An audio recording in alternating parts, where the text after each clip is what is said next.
Good morning, everybody. This is Diggs. It's another beautiful day out here in the Pacific Northwest, and continuing with our Limbus Company character profiles, today we're going to be talking about Ryoshu's identities and ego. So let's go ahead and dig in. If you guys are not familiar, Ryoshu is one of the units, her 3-star variant, that is at the top of the tier list, and her egos are a little bit underwhelming. We're going to go ahead and go through them first, since usually I do tend to cover those first. So the great thing about the egos for Ryoshu, very similar to Sinclair, you do get the standard ego, but you can also get the 4th match flame Ryoshu from the battle pass for free. So again, this is going to be another free ego that you are going to eventually get. The 4th match flame Ryoshu is going to be 4 wrath, 2 pride. It's going to give skill power +2 against units with burn. On kill, it's going to gain 2 attack power up for the next turn, and on hit, it's going to inflict 4 burn itself. So it is a relatively powerful ability.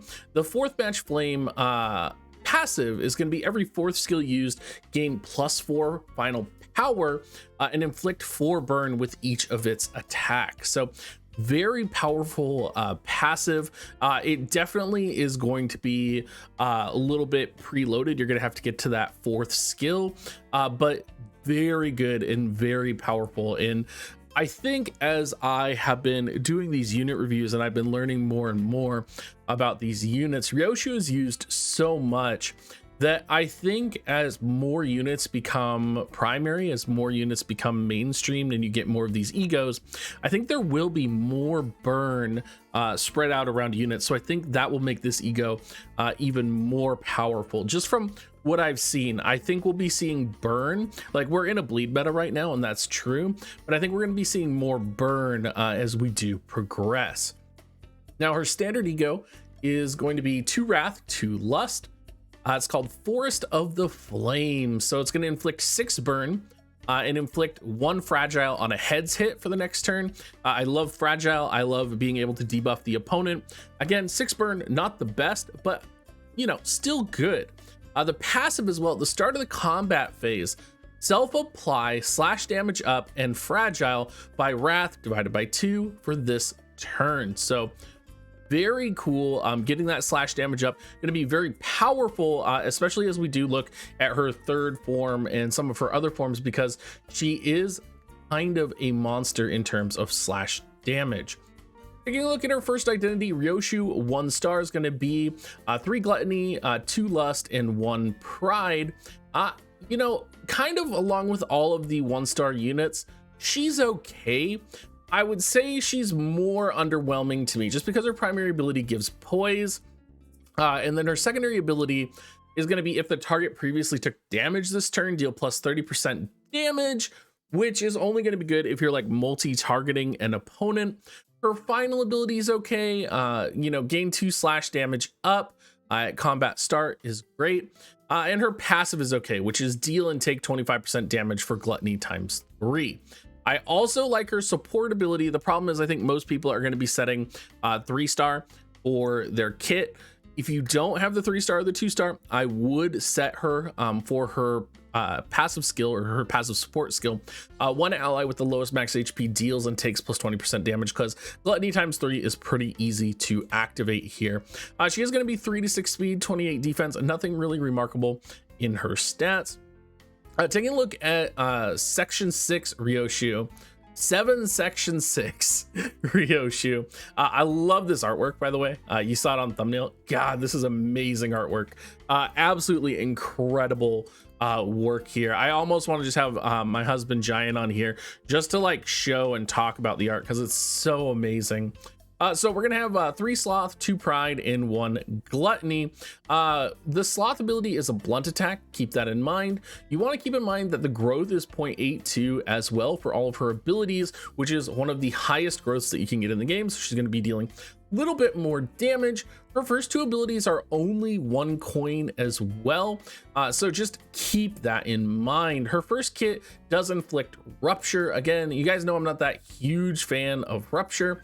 Secondary ability is interesting, and it's interesting because you don't often see the secondary ability having coin power up, like a massive amount of coin power up. You usually see that in the third ability. And what's interesting with this is you want her to use the third ability because the third ability inflicts slash fragility on the opponent. And if you win the clash, this skill applies 2 additional stacks of slash fragility, right? But the secondary ability, skill power +2 against units with slash fragility, clash win, gain 1 attack power up next turn, and inflict defense down. So when you are running her 2-star version, you'll want to really pay attention to making sure that you're proccing swash before upper slash, because it's going to make her significantly more powerful in terms of her attack. So that's something I think, you know, as we kind of play the game, I think we kind of just look at like what's favored, what's not favored, instead of actually understanding, you know, this specific character. This is the order of things you want to do. Her passive boosts slash damage for gluttony ×4, gluttony divided by 2 this turn. Support ability, 1 ally with the lowest max HP inflicts +1 rupture. Absolutely garbage. Don't even bother with the support ability. Speed range 3 to 7, so she's going to be a little bit faster, and defense 27. Finally, we have the Kurokumo Wakachu Ryoshu, which is the S tier right now in terms of the tier list, the tentative tier list, I would say. So you have gluttony, you have pride, you also have lust here. Primary ability inflicts paralysis, which is great. I did just want to point out it's a 2 coin here for both of her secondary and third abilities. Doesn't really matter though, because it's so monstrously good. Inflict 2 bleed, apply +1 bleed count, inflict 2 damage down.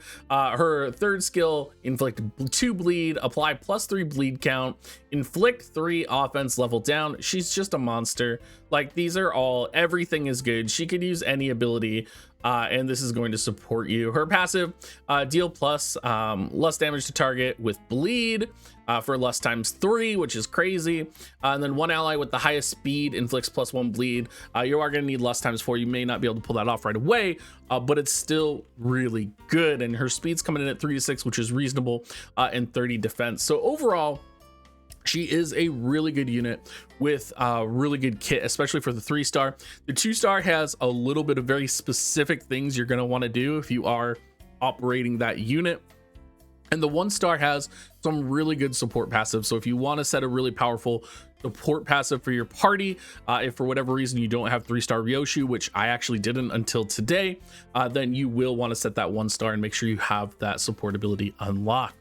Anyway, everybody, thank you so much for watching. If you guys do like videos like this, I am trying to make Limbus Company content and become a Limbus Company content creator.